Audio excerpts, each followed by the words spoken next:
ಬ್ರಹ್ಮ ಗುರು ವಿಷ್ಣು ಗುರುದೇವೋ ಮಹೇಶ್ವರ ಗುರು ಸಾಕ್ಷಾತ್ ಪರಬ್ರಹ್ಮ ತಸ್ಮೈ ಶ್ರೀ ಗುರವೇ ನಮಃ.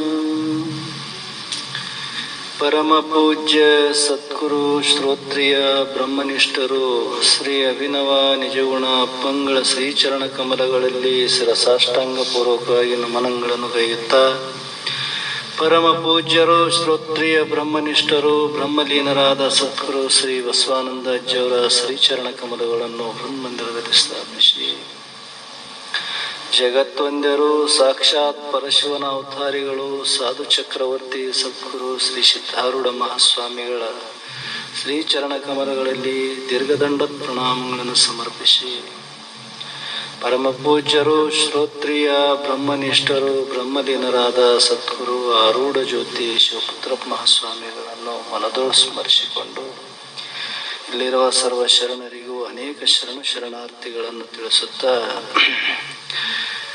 ನಡೆದಿರುವಂಥ ಶಾಸ್ತ್ರ ಶ್ರೀಮದ್ ಭಗವದ್ಗೀತಾ ಎನ್ನುವ ಗ್ರಂಥದ 11ನೇ ಅಧ್ಯಾಯದ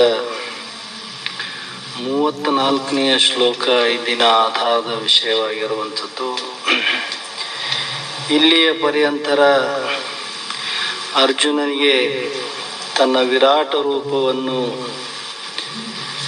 ತೋರಿಸ್ತಾ, ಆ ವಿರಾಟ ರೂಪದ ಸ್ವರೂಪವನ್ನು ವಿಚಾರವನ್ನು ತಿಳಿಸ್ತಾ ಬಂದಂಥ ಅರ್ಜುನ ಅನೇಕ ವಿಚಾರಗಳನ್ನು ಕೇಳಿ ತನ್ನ ಭಯಭೀತನಾದಂಥ ಅರ್ಜುನನಿಗೆ ತನ್ನ ಪೂರ್ವದ ಯಾವ ಪ್ರಸನ್ನತೆ ಅಂತ ಅಂದ್ರೆ ಇಲ್ಲೇನು, ನಿನ್ನ ವಿರಾಟ ರೂಪವನ್ನು ತ್ಯಜಿಸಿ ಸಾಮಾನ್ಯ ರೂಪವನ್ನು ನನಗೆ ತೋರಿಸು ಅಂತ ಇಲ್ಲಿ ಅರ್ಜುನ ಕೇಳಿಕೊಂಡಾಗ ಇಲ್ಲಿ ಅನೇಕ ರೀತಿಯಿಂದ ಉಪದೇಶವನ್ನು ಮಾಡ್ತಾ ಬಂದರು. ಇಲ್ಲಿ ಇವತ್ತು ಏನು ಹೇಳ್ತಾನಪ್ಪ ಅಂದ್ರೆ, ತಸ್ಮಾತ್ ಮತ್ಸ್ಯ ಯಶೋ ಲಭಸ್ಯ ಜಿತ್ವಾ ಸಸ್ರೂನ್ ಭುಕ್ತ್ಯ ರಾಜ್ಯಂ ಸಮುದ್ರಂ ಮಯಯೇವೈತ ನಿಹತ ಪೂರ್ವಮೇವ ನಿಮಿತ್ತ ಮಾತ್ರಂ ಭವ ಸವ್ಯಚ ಸಾಚಿಂತ ಈ ಒಂದು ಶ್ಲೋಕ ಹೇಳ್ತಾರೆ. ತನ್ನನ್ನು ಯಾಕೆಂದರೆ ತನ್ನನ್ನು ಸೇವಿಸಿ ನೀನು ಎದ್ದು ನಿಲ್ಲು, ಕೀರ್ತಿಯನ್ನು ಪಡೆದುಕೋ, ಶತ್ರುಗಳನ್ನು ಜಯಿಸು, ಸಮೃದ್ಧವಾದ ರಾಜ್ಯವನ್ನು ಭೋಗಿಸು ಅನ್ನುವಂಥ ಈ ಶತ್ರುಗಳ ಮೊದಲೇ ನನ್ನಿಂದಲೇ ಕೊಲ್ಲಲ್ಪಟ್ಟಿರುತ್ತವೆ ಅಂತ ವಿರಾಟ ರೂಪವನ್ನು ತೋರಿಸಬೇಕಾಯಿತು ಅರ್ಜುನನಿಗೆ.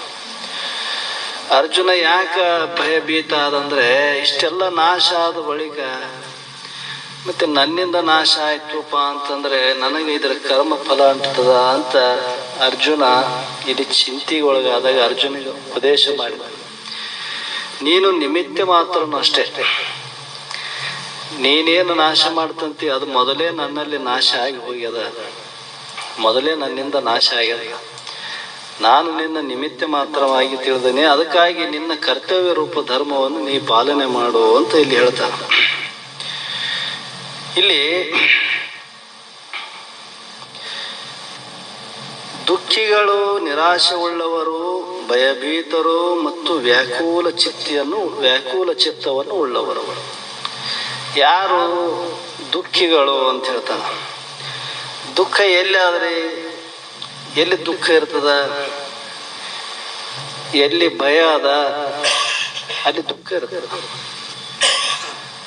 ಎಲ್ಲಿ ಭೇದ ಅದ ಅಲ್ಲಿ ಭಯ ಇರ್ತದ. ಮತ್ತೆ ಭೇದ ಬುದ್ಧಿಗೆ ಕಾರಣ ಏನಪ್ಪಾ ಅಂತಂದ್ರೆ ಅವಿವೇಕತನವೇ ಭೇದ ಬುದ್ಧಿಗೆ ಕಾರಣ ಅದ. ಈ ಅವಿವೇಕತನ ಯಾಕೈತೆ ಅಂದ್ರೆ ನಮಗೆ ಅಜ್ಞಾನದಿಂದ ಐತೆ. ಇದು ಇದ್ದ ವಸ್ತುವನ್ನು ಇದ್ದಂತೆ ತಿಳಿಯದೆ ವಿಪರೀತವಾಗಿ ತಿಳಿದುಕೊಳ್ಳುವುದೇನೈತೆ ಅದಕ್ಕೆ ಅಜ್ಞಾನ ಅಂತ ಕರೆದಾರ. ಇದ್ದದ್ದನ್ನ ಬಿಡೋದು, ಇಲ್ಲದನ್ನ ನಾವು ಕಲ್ಪನೆ ಮಾಡಿ ತಿಳಿಯೋದು. ಮತ್ತೆ ಆ ಅಜ್ಞಾನದ ಕಾರ್ಯವಾಗಿರುವಂಥದ್ದು ಏನೈತಲ್ಲ ಅದಕ್ಕೆ ಭೇದ ಬುದ್ಧಿ ಭಯ ಐತೆ. ಭಯ ಎಲ್ಲಿ ಅದ ಅಲ್ಲಿ ದುಃಖ ಇರಬೇಕಲ್ಲ. ಇಂಥ ದುಃಖಗಳ ಇದ್ದಂಥವರು ನಿರಾಶೆ ಉಳ್ಳವರು ಮತ್ತು ಭಯಭೀತರು ಮತ್ತು ವ್ಯಾಕುಲ ಚಿತ್ತವನ್ನು ಉಳ್ಳವರು ಕೊನೆಯವರೆಗೂ ಚಿಂತೆಯಲ್ಲಿ ಕೊರಗಬೇಕಾಗುತ್ತದೆ. ಯಾಕಂದ್ರೆ ಇವ್ರದ್ದು ಏನಿರ್ತದಪ್ಪ, ಬರೇ ಚಿಂತೆದಾಗೆ ಇವ್ರ ಜೀವನ ಕಳೆದು ಬಿಡ್ತಾರೆ ಹೊರತು ಏನು ಸಾಧಿಸಲಿಕ್ಕೆ ಆಗೋದಿಲ್ಲ. ಒಂದು ದುಃಖ ಇದು ಬಿಡ್ತೆ ಅಂದ್ರೆ ಆ ದುಃಖ, ಇದು ಚಾಲ ಆಯ್ತಂದ್ರೆ ಅದು, ಹೀಗೆ ವ್ಯಾಕುಲ ಚಂಚಲ ಚಿತ್ತ ಉಳ್ಳವರು, ಅಂಥವರನ್ನು ಸಂಸಾರವು ತುಳಿದು ಬಿಡುತ್ತದೆ. ನೀನಲ್ಲ, ಸಂಸಾರ ನಿನ್ನ ತುಳಿದು ಬಿಡುತ್ತದ ಅಂದ್ರವ್ರು. ಯಾಕಂದ್ರೆ ಈ ಜನನ ಮರಣ ರೂಪವಾದ ಈ ಸಂಸಾರ ಚಕ್ರದಲ್ಲಿ ಯಾರು ಸಿಲುಕ್ಯಾರಪ್ಪ ಅಂತಂದ್ರೆ, ಇವು ಯಾರೆಲ್ಲ ಇದಾವ ಅವ್ರು ಸಿಲುಕ್ಯಾರ. ಸದಾ ಚಂಚಲ ಚಿತ್ತ ಉಳ್ಳವರು ಒಂದು ವಿಷಯ ಬಿಡ್ತೀವಿ ಇನ್ನೊಂದು ವಿಷಯ, ಇನ್ನೊಂದು ವಿಷಯ ಬಿಡ್ತೀವಿ ಇನ್ನೊಂದು ವಿಷಯ, ಇವೆಲ್ಲ ಇದ್ದವರಿಗೆ ಅವನಿಗೆ ಸಂಸಾರ ಸಂಗ್ರಾಮದಲ್ಲಿ ಜಯ ಉಂಟಾಗುವುದೇ ಇಲ್ಲ. ದುಃಖದ ಮೊದಲೇ ಎಲ್ಲ ದುಃಖದಾಗ ನಾನು ಆ ದುಃಖದ ಕೊರಗೋವನಿಗೆ ನೀನು ಆತ್ಮ ಸ್ವರೂಪ ಇದ್ದೆ, ನೀ ಬ್ರಹ್ಮ ಇದ್ದೆ, ನಿನ್ನ ತಿಳಿದೇವು ಅಂತಂದ್ರೆ ಅವನಿಗೇನು ತಿಳಿದೇ ಇಲ್ಲ ಇದು. ಯಾಕಂದ್ರೆ ಅವನಿಗೆ ತಂದೆ ದೊಡ್ಡದಾಗಿದೆ. ಇಂಥವನಿಗೆ ಇದೇನಾಗ್ತದಪ್ಪ ಅಂತಂದ್ರೆ, ಅವನಿಗೆ ಹಿಡಿದು ಕೆಲಸದಲ್ಲಿ ಯಶಸ್ಸನ್ನು ಪಡೆದುಕೊಳ್ಳುವ ಯುಕ್ತಿಗಳೇ ಒಳೆಯುವುದಿಲ್ಲ. ತಾನು ಏನು ಮಾಡ್ಬೇಕಂತ ಹೊಂಟನ ಆ ಕರ್ತವ್ಯದಲ್ಲಿ ತಾನು ಯಶಸ್ವಿನೇ ಸಿಗಂಗಿಲ್ಲ ಅವನಿಗೆ. ಯಾಕಂದ್ರೆ ಅವನ ಚಿತ್ತ ಚಂಚಲ ಅದ, ದುಃಖದಿಂದ ಕೂಡಿ ಅಂತ. ಮತ್ತೆ ಯುಕ್ತಿಗಳೇ ಒಳೆಯುವುದಿಲ್ಲ. ಅವರಿಗೆ ಶತ್ರುಗಳೇ ದಿನೇ ದಿನೇ ಅಭಿವೃದ್ಧಿ ಆಗುತ್ತಾ ಅವರನ್ನು ಪರತಂತ್ರನಾಗಿ ಮಾಡುತ್ತಾರೆ. ನೋಡು, ಶತ್ರು ಯಾಕೆ ಹುಟ್ಟ್ಯಾರ ನಿನಗೆ ಅಂತಂದ್ರೆ, ನೀವೆಲ್ಲ ದುರ್ಗುಣಗಳು ಇದ್ದದಕ್ಕೆ ನಮಗೆ ಶತ್ರುಗಳು ಬಹಳ ಮಂದಿ ಆಗ್ತಾರೆ. ಜಗತ್ತಿನಲ್ಲಿ ಮಹಾತ್ಮರಾದರು, ಶರಣರಾಗಿ ಹೋದರು, ಅವ್ರಿಗೆ ಯಾರನ್ನು ಶತ್ರುತ್ವ ಬೆಳೆಸಿದ್ರೆ, ದ್ವೇಷ ಮಾಡಿರಬಹುದು ಇಲ್ಲ ಅಂತಿಲ್ಲ, ಆದ್ರೆ ಅವರು ಯಾರು ಕೂಡ ಶತ್ರುತ್ವ ಬಯಸಲಿಲ್ಲ. ಅದಕ್ಕೆ ಅವರಲ್ಲಿ ಯಾರು ಶತ್ರುತ್ವ ಮಾಡಕ್ ಹೋಗಲ್ಲ. ಯಾಕಂದ್ರೆ ದಿನೇ ದಿನೇ ಅಭಿವೃದ್ಧಿ ಆಗುತ್ತಾ ಅವರನ್ನು ಪರತಂತ್ರನಾಗಿ ಮಾಡಿ, ಸ್ವತಂತ್ರತೆ ಇವ್ರು ಇರಕ್ಕಾಗಂಗಿಲ್ಲ. ಪರತಂತ್ರ, ಇನ್ನೊಬ್ಬರ ಅಧೀನದಲ್ಲಿ ಇವರು ಕಾಲಹರಣ ಮಾಡೋರು. ಅಂಥ ಮೂಢರು ತಮ್ಮ ಕಾಲ ಮೇಲೆ ತಾವೇ ನಿಲ್ಲಲಾರದೆ ಆ ಸಮಯದಲ್ಲಿ ಸದ್ಗುರುಗಳು ಆಶ್ರಯವು ದೊರೆತು, ಯಾರಿಗೆ ಅಂಥ ಸಮಯದಲ್ಲಿ ಅಂಥ ಸದ್ಗುರುಗಳ ಆಶ್ರಯ ದೊರೆತು ಅವರಿಗೆ ತಮ್ಮ ಕಾಲ ಮೇಲೆ ನಿಲ್ಲುವ ಬಲವು ಉಂಟಾಗುತ್ತದೆ. ಯಾರಿಗಾಗ್ತದ? ಇವೆಲ್ಲ ತಿರುಗಡೆ ಮಾಡಿ ಸಾಕಾಗಿ ಇಲ್ಲಿಗೆ ಬಂದಾಗ ಅವಾಗ ಧೈರ್ಯ ಬರ್ತದ. ತನ್ನ ಕಾಲ ಮೇಲೆ ತಾನು ದೃಢವಾಗಿ ನಿಲ್ಲಬಲ್ಲ ಧೀರನಿಗೆ ಕೀರ್ತಿ ದೇವಿಯು ವಿಜಯಮಾಲೆಯನ್ನು ತೊಡಿಸುತ್ತಾಳೆ. ಸ್ವತಂತ್ರತೆ ಯಾರಿಗದ ನೋಡು. ಈ ಪ್ರಪಂಚದಲ್ಲಿ ಸ್ವತಂತ್ರತೆ ಬೇರೆ ಬೇರೆ ವಿಷಯ, ಪ್ರಪಂಚದಲ್ಲಿ ಇರಬಹುದು ಬಿಡಬಹುದು, ಅದೇನು ದೊಡ್ಡ ಮಾತಲ್ಲ. ಈ ಪಾರಮಾರ್ಥದಲ್ಲಿ ಬಂದಾಗ ಸ್ವತಂತ್ರತೆ ಇರಬೇಕು ನಮಗ. ನಾವ್ ಇನ್ನೊಬ್ಬರ ಅಧೀನ ಆಗಿ ಇದು ಪಾರಮಾರ್ಥ ಮಾಡೋದಲ್ಲ. ಏನು ಜನ ಏನಂತಾರೇನು, ನಮಗ ಸಂಬಂಧಿಕರು ಏನಂತಾರೇನು, ಮನೆಗಳವ್ರು ಏನಂತಾರಂತ ತಿಳ್ಕೊಂಡು ಮಾಡೋದಲ್ಲ ಇದು ಪಾರಮಾರ್ಥ. ಯಾಕಂದ್ರೆ ಅವ್ರಿಗಾಗಿ ಅಲ್ಲ, ಇದು ನನ್ನ ಸಲಗಾಗಿ ನಾ ಮಾಡೋದೈತೆ. ಪರತಂತ್ರದಿಂದ ಕೂಡಿರೋದಲ್ಲ, ಸ್ವತಂತ್ರತೆಯಿಂದ. ಇಲ್ಲಿ ನೀ ಏನು ಸಾಧನ ಮಾಡಿದ್ದೆ ಆ ಸಾಧನ ನಿನ್ನಿಗೆ ಸೀಮಿತವಾಗಿರ್ತದೆ, ಬೇರೆಯವರಿಗೆಲ್ಲ ಅದು. ಇದಕ್ಕಾಗಿ ಇಂಥವರಿಗೆ ವಿಜಯಮಾಲೆಯನ್ನು ತೊಡಿಸುತ್ತಾಳೆ ಕೀರ್ತಿದೇವಿ. ಅವರಿಗೆ ವಿಜಯಮಾಲೆ ಇರ್ತದ. ಹೀಗೆ ಆಗ ಶತ್ರುಗಳು ಸಹ ಮಿತ್ರರಾಗುತ್ತಾರೆ. ನಿನಗೇನು ಶತ್ರುತ್ವವನ್ನು ವಹಿಸಿದ್ರು ಅವರು ಕೂಡ ಮಿತ್ರರಾಗ್ತಾರ. ಸದ್ಗುಣಗಳ ಶ್ರೇಣಿಯು 4 ಕಡೆಯಾದ ಬಂದು ಮುಚ್ಚಿಕೊಳ್ಳುತ್ತದೆ. ದುರ್ಗುಣಗಳು ಅವರಲ್ಲಿ ಬರಂಗಿಲ್ಲ, ಸದ್ಗುಣಗಳೇ ಪ್ರವೃತ್ತಿ ಆಗ್ತಾವ. ಮೊದಲು ಅಜ್ಞಾನ ಕಾಲದಲ್ಲಿ ಇರಬಹುದು ಅವರಲ್ಲಿ ದುರ್ಗುಣಗಳು. ಯಾವಾಗ ಇಲ್ಲಿ ಸದ್ಗುರು ಸನ್ನಿಧಾನಕ್ಕೆ ಬಂದನಂದ ಮೇಲೆ ಅವರಲ್ಲಿ ಮತ್ತೆ ದುರ್ಗುಣಗಳಂತ ಎಂದೂ ಬರಂಗಿಲ್ಲ, ಸದ್ಗುಣಗಳೇ ಬರ್ತಾವ. ಹೀಗೆ ಕಠೋಪನಿಷತ್ ಯಮಧರ್ಮರಾಜನು ಬೋಧಿಸಿದ ಮಹಾಮಂತ್ರ ಉತ್ತಿಷ್ಠತೆ ಜಾಗ್ರತೆ. ಕಠೋಪನಿಷತ್ನಲ್ಲಿ ಒಂದು ಮಂತ್ರ ಉಪದೇಶ ಮಾಡ್ಯಾರ. ಯಾರಿಗೆ? ನಚಿಕೇತನಿಗೆ, ಯಮಧರ್ಮ ಮಹಾರಾಜ. ಅಲ್ಲಿ ಏನ್ ಹೇಳ್ತಾನಂದ್ರೆ, ಉತ್ತಿಷ್ಠತ ಜಾಗ್ರತ ಪ್ರಾಪ್ಯ ವರಾನಿ ಬೋಧತೆ. ಭಗವದ್ಗೀತೆಯು ಸಹ ಉಪನಿಷತ್ ಸಾರವಾದುದರಿಂದ ಮಂತ್ರವು ಇಲ್ಲಿಯೇ ಕೂಡಿ ಕಂಡು ಬರುತ್ತದೆ. ಇಲ್ಲಿ ಏನ್ ಹೇಳಕಚ್ಚನ ಅರ್ಜುನಗ, ನೀ ಎದ್ದೇಳು ಯುದ್ಧ ಮಾಡು, ನೀ ಎದ್ದೇಳು ಯುದ್ಧ ಮಾಡು ಅಂತ ಹೇಳ್ತಾನ. ನಿನ್ನ ಕರ್ತವ್ಯ ನೀ ಪಾಲನೆ ಮಾಡು, ಉಳಿದದ್ದು ನೀ ಯಾಕೆ ವಿಚಾರ ಮಾಡ್ತಿದ್ದೆ? ಅದು ನಿನ್ನ ಧರ್ಮ ಅಲ್ಲ. ಅದು ನಿನ್ನನ್ನ ನೀ ತಿಳಿಯೋದು ನಿನ್ನ ಕರ್ತವ್ಯ. ಅದ ನಿನ್ನ ಕರ್ತವ್ಯನ ನೀ ಮೊದಲು ಪಾಲನೆ ಮಾಡು ಅಂತ ಹೇಳ್ತಾನ. ಹೀಗೆ ತಸ್ಮಾತ್ ಉತ್ತಿಷ್ಠತೆ ಅಂದ್ರೆ ಉತ್ತಿಷ್ಟವೆಂದರೆ ಏಳು, ಜಾಗ್ರತವೆಂದರೆ ಎಚ್ಚರವಾಗು ಎಂದು ಮಾನವ ಜೀವನದಲ್ಲಿ ಇವೆರಡು ಬಲಶಾಲಿಯಾದ ಭಾವಗಳು. ಇವುಗಳನ್ನು ಪಡೆದುಕೊಂಡ ಮನುಷ್ಯನಿಗೆ ಸುಖವಾಗಿ ತನ್ನ ಗಮ್ಯಸ್ಥಾನವನ್ನು ಹೊಂದಬಲ್ಲ. ಎಚ್ಚರನೇ ಇಲ್ಲ ಅಂದ್ರೆ ಅವ್ರಿಗೆ ಏನು ಹೇಳಿದ್ರು ಏನೈತೆ, ಏನು ಕೇಳಿದ್ರು ಏನೈತೆ, ಅವರೆಂದು ಪ್ರಯತ್ನಶೀಲರಾಗೋದಲ್ಲ. ಅದಕ್ಕೆ ಹೀಗೆ ಹೇಳಿ, ಪ್ರತಿ ಜೀವರಲ್ಲಿಯೂ ಎರಡು ಭಾವಗಳು ಇದ್ದೇ ಇರುತ್ತವೆ, ಪ್ರತಿಯೊಬ್ಬರಲ್ಲಿ ಉಂಟು. ಮಣ್ಣಿನಲ್ಲಿ ಬೀಜ ಅಡಗಿರುವಂತೆ ಇವು ಗುಪ್ತ ಸುಪ್ತವಾಗಿರುತ್ತವೆ. ಗೀತೆಯು ಈ ಬಲವನ್ನು ಪ್ರಕಟ ಮಾಡಿ ಆಚರಣೆಯಲ್ಲಿ ಇಟ್ಟುಕೊಳ್ಳುವಂತೆ ಅನುಗ್ರಹಿಸುತ್ತದೆ. ಇದನ್ನ ಪುನಃ ಪುನಃ ಉಪದೇಶ ಮಾಡೋದೇನದ ಶಾಸ್ತ್ರ. ಅದಕ್ಕೆ ತಿರುಗಿ ತಿರುಗಿ ತಿರುಗಿ ನಮ್ಗೆ ಹೇಳಿದ್ದೇ ಹೇಳ್ತದ. ನೀ ಅದರಲ್ಲಿ ಎಚ್ಚರ ಆಗ ಅಂತ ಹೇಳೋದಕ್ಕೆ ಹೇಳ್ತದ. ಅದು ಎಚ್ಚರ ಇಲ್ಲ ಅಂತಲ್ಲ, ಎಷ್ಟೋ ಎಚ್ಚರ ಇದ್ರು ಕೂಡ ಒಂದ್ಸಲ ಮರವು ಆಗ್ತದ. ಎಂಥ ಸಮಯದಾಗ ಆದ್ರೆ ಬರಬಹುದು ಮರವು, ನಮ್ಮನ್ನ ಕೇಳಿ ಬರ್ತದೆ. ಅದಕ್ಕೆ ಅಲ್ಲಿ ಮರವು ಆಗಲಾರ್ದಂಗ ನಿನ್ನೆ ಪುನಃ ಪುನಃ ಎಚ್ಚರ ಮಾಡ್ತದ. ಇದೇ ಉಪದೇಶ ಆಗಿದೆ.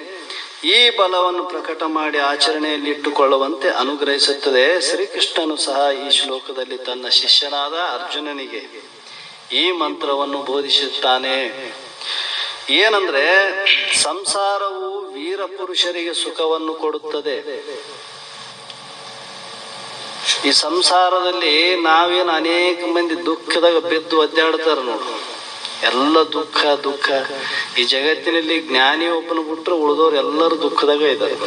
ಜ್ಞಾನಿಗಳೊಬ್ಬರು ಬಿಟ್ರೆ ಎಲ್ಲರೂ ದುಃಖಮಯ ಸಂಸಾರದಾಗ ಇದ್ದಾರೆ. ಆದರೆ ಇವ್ರಿಗೆ ಯಾರಿಗೆ ಸುಖ ಕೊಡ್ತದೆ ಈ ಸಂಸಾರ ಅಂದ್ರೆ ವೀರ ಪುರುಷನಿಗೆ. ವೀರ ಅಂದ್ರೆ ಧೀರನಿಗೆ ಅಂತ. ಯಾರು ಧೀರರು? ಇಲ್ಲಿ ಧೀರ ಅಂತ ಯಾರಿಗೆ ಕರೆದಾರ ಅಂದ್ರೆ, ಯಾರು ಈ ವಿಷಯಗಳಲ್ಲಿ ಇದ್ದು ವಿಷಯವಾಸನವನ್ನು ಕಳೆದುಕೊಂಡು ನಿರ್ವಿಷಯ ಸುಖದ ಕಡೆ ವೃತ್ತಿಯನ್ನು ಪ್ರವೃತ್ತಿ ಮಾಡ್ಯಾರ, ಅವರು ಧೀರರು. ವಿಷಯದ ಕಡೆ ಪ್ರವೃತ್ತಿ ಮಾಡೋರಲ್ಲ. ನಪುಂಸಕರಿಗೆ ದುಃಖವನ್ನು ಕೊಡುತ್ತದೆ. ನಪುಂಸಕರ ಅಂದ್ರೆ ಕೈಲಾಗಲಾರ್ದವ್ರು, ಸೋಮಾರಿಗಳು, ಸುಮ್ಮನೆ ನೆಪ ಹೇಳಿಕೆಸಿ ಜೀವನ ಮಾಡೋರು ಇರ್ತಾರೆ.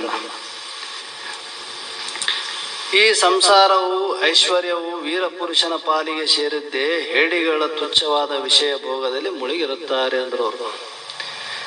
ಯಾವ ಅನಿತ್ಯವಾಗಿರುವಂತ ವಿಷಯ ಸುಖದಲ್ಲಿ ಯಾರು ಮುಳುಗ್ಯಾರ ಅಂದ್ರೆ ಅವರೆಲ್ಲ ಹೇಡಿಗಳು ಅಂತ. ಹೇಡಿಗಳಂದ್ರೆ ಕೈಲಾಗಲಾರ್ದವ್ರು ಅಂತೀವಲ್ಲ. ಯಾಕೆ ಕೈಲಾಗಲಾರ್ದಪ್ಪ? ಅವನೇನು ಕೈಲಾಗಲಾರ್ದನಪ್ಪ, ಅವನ ಕೈಲಿ ಏನು? ಇವ್ರು ಯಾರು ಅಂದ್ರೆ, ಅನಿತ್ಯ ಸುಖಕ್ಕಾಗಿ ಇವರು ಹೋರಾಟ ಮಾಡ್ತಾರೆ. ಇವೆಲ್ಲ ಹೇಡಿಗಳು. ನಿತ್ಯ ಸುಖಕ್ಕಾಗಿ ನೀವು ಹೋರಾಟ ಮಾಡಿದ್ದೇನು? ಅಂತ ಸುಖ ನಿನ್ನ ಸ್ವರೂಪನೇ ಐತೆ. ಅದಕ್ಕೆ ಪಡೆಯಕ್ಕೆ ನೀ ಪ್ರಯತ್ನ ಮಾಡಿದ್ದೆ ಅಂದ್ರೆ ಅದಕ್ಕೆ ಧೀರ ಪುರುಷ ಅಂತ ಕರೀತಾರ. ಅಂತ ಹೇಡಿಗಳ ಜೀವನವು ಮುಗ್ಗರಿಸುತ್ತಾ ಸಾಗುತ್ತದೆ. ಅಂಥವರು ಕಾಮಕ್ರೋಧಾದಿಗಳಿಗೆ ದಾಸರು. ಅವ್ರ ಎದಕ್ಕೆ ದಾಸರು? ಕಾಮಕ್ರೋಧಾದಿಗಳಿಗೆ ದಾಸರಂತ. ಹರಿಷಡ್ ವರ್ಗ ಗುಣದಲ್ಲಿ ಬೆರ್ತು ಅದಕ್ಕೆ ದಾಸರಾಗಿರ್ತಾರ ಅಂತ ಹೇಳ್ತಾನ. ಲಾಭ ಹಾನಿಗಳಿಗೆ ದಾಸರು, ಸುಖ ದುಃಖಗಳಿಗೆ ದಾಸರು. ಲಾಭ ಹಾನಿ ಅದರಲ್ಲಿ ದಾಸರ, ಅದ್ರಾಗ ಚಿಂತೆ. ದಾಸರಂದ್ರೆ ಚಿಂತೆ ಮಾಡೋದು, ಅದರದ್ದೇ ಚಿಂತೆ ಅಂತ.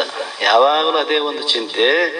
ಸುಖ ದುಃಖದಲ್ಲಿಯೂ ದೇಹ ಇಂದ್ರಿಯಾದಿಗಳಿಗೆ ದಾಸರು. ಮತ್ತೆ ದೇಹದ ಇಂದ್ರಿಯಗಳ ಧರ್ಮಗಳಲ್ಲಿ ಅವಟ್ರಲ್ಲೇ ವ್ಯವಸ್ಥೆ ಏನಪ್ಪಾ ಅಂದ್ರೆ ಮಗ್ನರಾಗಿರುವುದಂಥವರು. ಅವರು ಪ್ರತಿ ವಿಷಯದ ಮುಂದೆ ದೀನಹೀನರಾಗಿ ಕೈಯೊಡ್ಡಿ ನಿಂತಿರುತ್ತಾರೆ ಅಂದ್ರು. ಪ್ರತಿಯೊಂದು ವಿಷಯದಲ್ಲಿ ಅವ್ರಿಗೆ ಏನಪ್ಪಾ ಅಂದ್ರೆ ಅಪೇಕ್ಷೆ ಇರ್ತದೆ, ವಿಷಯಾಸಕ್ತಿ ಉಳ್ಳವರು ಅಂತ.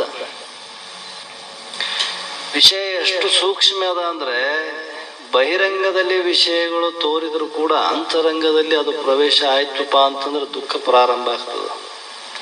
ಬಹಿರಂಗದಲ್ಲಿ ಬೇಕಾದಷ್ಟು ವಿಷಯ ಇರಲಿ, ಅವೇನು ದುಃಖ ಕಾರಣ ಇಲ್ಲ. ನಾವು ಜಗತ್ತಿನಾಗ ಏನೇನೋ ಇದ್ದವ್ರು ನೋಡ್ತೀವಿ, ಏನೇನೋ ಇಲ್ದವ್ರು ನೋಡ್ತೀವಿ. ದಾರಿಗೆ ಭಿಕ್ಷೆ ಬೇಡಿ ದಾರ್ಯಾಗ ಬಿದ್ದ ಅನ್ನ ತಿಂದು ಬದುಕೋರ್ನ ನೋಡಿವಿ. ಅಂತ ದೊಡ್ಡ ದೊಡ್ಡ ಶ್ರೀಮಂತರು ಬಂಗಾರ ತಟ್ಟೆಯಲ್ಲಿ ಹುಟ್ಟು ಅಮೃತ ಭೋಜನ ಮಾಡೋರ್ನು ನೋಡ್ತೀವಿ. ಇಬ್ಬರು ಉಣೋದು ಒಂದೇ ಅನ್ನ. ಆದರೆ ಅವನಿಗೆ ಆದ ತೃಪ್ತಿ ಇವನಿಗೆ ಆಗ್ತದೆ, ಇವನಿಗೇನು ಬೇರೆ ಆಗ್ತದೆ? ಹೊಟ್ಟೆ ತುಂಬಿದೆ, ಸಮಾನ ಐತೆ, ಇಲ್ಲ ಅಂತಲ್ಲ. ಆದರೆ ಅದನ್ನ ಇಚ್ಛಾ ಮಾಡಿ ಮಾಡ್ತಕ್ಕಂಥದ್ದು ಏನದ ನೋಡು, ವಾಸನ. ಆ ವಾಸನೆ ಎಲ್ಲಿವರೆಗೆ ನಮಗಿರ್ತದ ಅದು ನಮಗೆ ದುಃಖ ಕೊಡ್ತದೆ ಹೊರತು ವಸ್ತು ಎಂದು ಯಾವ ದುಃಖ ಕೊಟ್ಟಿಲ್ಲ. ವಸ್ತು ಬಿಡ್ಬೋದು, ನಾವು ಬೇಸರ ಬಂದಾಗ ಬಿಟ್ಟೇ ಬಿಡ್ತೀವಿ ನಾವು. ಇವತ್ತು ನಮಗೇನು ಬೇಕನಿಸದ ಅದು ನಮ್ಗ ಈಗ ಯೌವನ ಕಾಲದಲ್ಲಿ ನಮ್ಗೆ ಬಹಳ ಬೇಕನ್ನಿಸ್ತಾವ ವಿಷಯಗಳು. ಸ್ವಲ್ಪ ಶರೀರ ಮೆತ್ತಗಾಯ್ತಪ್ಪ ಅಂದ್ರೆ ಎಲ್ಲ ಬೇಡ ಅನಿಸ್ತಾವ. ಅದೇನು ಬಿಟ್ಟಂಗ ಐತೆ, ಮನುಷ್ಯನಾಗ ಐತೆ ಇನ್ನು ವಾಸನಂಗ. ಈ ವಾಸನೆ ಎಲ್ಲಿವರೆಗೆ ನಮ್ಮಿಂದ ಇರ್ತದ ಅಲ್ಲಿವರೆಗೆ ದುಃಖ ಕೊಡ್ತದ. ಈ ವಾಸನೆ ಇಲ್ಲದಂಗ ನೀವು ವಿಷಯದಲ್ಲಿ ಇದ್ರು ಕೂಡ ಅದು ನಿನಗೆ ದುಃಖ ಕೊಡಂಗಿಲ್ಲ. ವಾಸನ ಅಪೇಕ್ಷೆ ಇಲ್ಲ, ಪ್ರಾರಬ್ಧದಿಂದ ಏನ್ ಬರ್ತದ ಬರ್ಲಿ ಭೋಗಿಸೋದು. ಅದನ್ನ ಏನ್ ತನಗೆ ಪ್ರಾರಬ್ಧ ನಿಮಿತ್ತದಿಂದ ಏನ್ ಪ್ರಾಪ್ತಿ ಆಗ್ತದೆ ಅದರಲ್ಲಿ ತೃಪ್ತಿ ಅನ್ನುವಂತ. ಇವರು ವಿಷಯದಲ್ಲಿ ದಾಸರಾಗಂಗಿಲ್ಲ ಅಂತ ಹೇಳ್ತಾನೆ. ಹೀಗೆ ವೀರ ಪುರುಷರ ಸ್ಥಿತಿಯು ಹೀಗಲ್ಲ. ಸಿಂಹವು ಆನೆಯನ್ನು ಗಂಡ ಸ್ಥಳವನ್ನು ಭೋಗಿಸುತ್ತದೆ, ವಿನಾ ಹುಲ್ಲು ತಿನ್ನಲು ಆಶಿಸುವುದಿಲ್ಲ. ನೋಡು, ಆನೆ ಸಿಂಹ ಅದು ಮಾಡೋ ಕೆಲಸ ಎಂತದೈತೆ, ಇದರಂಗ ಆನೆ ತಿಂದಂಗ ಆನೆ ಇದ್ದಂಗೆ ಇರ್ತದೆ ಅನ್ನೋದು. ಅದರದೇ ಗುಣ ಬೇರೆ. ಅದು ಏನು ಬೇಟೆ ಆಡಿ ತಿನ್ನಬೇಕಂಬುದೇ ಅದರ ಬಲ ಐತೆ ಹೊರತು ಅದು ಸತ್ತದ್ದಾಗಲಿ ಉಪ್ಪು ದಾನ ತಿಂದಂಗ ಹುಲ್ಲು ಕಡ್ಡಿ ತಿನ್ನಕ ಅದು ಪ್ರಯತ್ನ ಮಾಡಂಗಿಲ್ಲ. ಹಂಗೆ ಸತ್ರ ಪರವಿಲ್ಲ ಅಂತದ. ಅದರಂಗ ಮುಮುಕ್ಷು ತನ್ನ ಶರೀರ ಇರೋವರೆಗೆ ಆತ್ಮಜ್ಞಾನಕ್ಕಾಗಿ ತನ್ನ ಎಲ್ಲಾ ಯತ್ನಗಳನ್ನ ಮುಡುಪಿಡ್ತಾನೆ ಹೊರತು ಆ ವಿಷಯ ಭೋಗಕ್ಕಾಗಿ ತಾನು ಎಂದೂ ಯಾವ ಯತ್ನದಲ್ಲಿ ಮುಳುಗೋದಿಲ್ಲ. ಪ್ರಾರಬ್ಧ ನಿಮಿತ್ತದಿಂದ ಭೇದ ಇರಬಹುದು, ತೋರ್ಬಹುದು, ಇಲ್ಲ ಅಂತಿಲ್ಲ. ಎಲ್ಲರಿಗೂ ಒಂದೇ ರೀತಿ ಇರಬೇಕಂತ ಏನ್ ನೇಮಿಲ್ಲ. ಅದು ಎಲ್ಲರಿಗೂ ಒಂದೇ ರೀತಿ ಇರ್ತದೇನಿಲ್ಲ. ಆದ್ರೂ ಕೂಡ ಅದಕ್ಕೆ ಯತ್ನ ಮಾಡಂಗಿಲ್ಲ. ಅದು ಬಂದದ್ದು ಬರಲಿ, ಹೋಗಿದ್ದು ಹೋಗಲಿ ಅಂತ ತನ್ನ ಪ್ರಾರಬ್ಧ ನಿಮಿತ್ತದಿಂದ ಏನ್ ಬರ್ತದ ಅದನ್ನ ಸ್ವೀಕಾರ ಮಾಡ್ತಾನ. ಆದ್ರೆ ತಾನು ಮಾತ್ರ ಪ್ರಯತ್ನ ಅದರಂಗೆ ಇರ್ತಾನ ಅಂತ ಹೇಳ್ತಾನ. ಅದರಂತೆ ಸಿಂಹ ಸಮಾನವಾದ ವೀರನು ದಿವ್ಯ ಭೋಗಗಳನ್ನು ಭೋಗಿಸುತ್ತಾನೆ, ವಿಷಯಗಳ ಮುಂದೆ ಕೈಯೊಡ್ಡುವುದಿಲ್ಲ. ಆಂಜನೇಯನು ರಾವಣನ ಮುಂದೆ ಧೀರ, ರಾಮಚಂದ್ರನ ಮುಂದೆ ದೀನ. ಅದರಂತೆ ವೀರನು ವಿಷಯಗಳ ಮುಂದೆ ಧೀರ, ಗುರುಗಳ ಮುಂದೆ ದೀನ ಆಗಿರುತ್ತಾನೆ. ಅವನು ಉದಾಹರಣೆ ಕೊಟ್ಟರು ಆಂಜನೇಯ ಯಾರ ಮುಂದೆ? ರಾವಣ ಸಾಮಾನ್ಯನೇ, ಎಂತೆಂಥವ್ರು ಅವನಿಗೆ ಬಿಂದಿಗೆ ತಿಂದಿಗೆ ತಿರುಗಿ ಹೊಡ್ಯಾಗ್ಯಾರ ಅವನು ನೋಡಿ. ಆದ್ರೆ ಅವನ ಮುಂದೆ ಧೀರತನದಿಂದ ನಿಂತಿದ್ದ. ಅದೇ ರಾಮನ ಮುಂದೆ ದೀನನಾಗಿದ್ದ ನೋಡು. ವಿಷಯ ಆಸಕ್ತಿ ಇದ್ದವನು ಎಂದೂ ಗುರುಗಳಲ್ಲಿ ಎಂದು ವಿನಯ ಕಿಂಕರ ಭಾವ ಬರಂಗಿಲ್ಲ ಅವನಿಗೆ. ಬಂದಂದ್ರೂ ಕೂಡ ಅದೊಂದು ನಟನೆ ಮಾತ್ರ ಇರ್ತದೆ ಹೊರತು ವಸ್ತುಸ್ಥಿತಿ ಅವನಲ್ಲಿ ಇರಂಗಿಲ್ಲ. ಯಾರಿಗೆ ವಿಷಯ ವಾಸನೆ ಇಲ್ಲ ಅವನಲ್ಲಿ ನಿಜವಾದ ಗುರುವಿನಲ್ಲಿ ಇರತಕ್ಕಂಥ ದೀನತೆ ಅವನಲ್ಲಿ ಇರ್ತದೆ.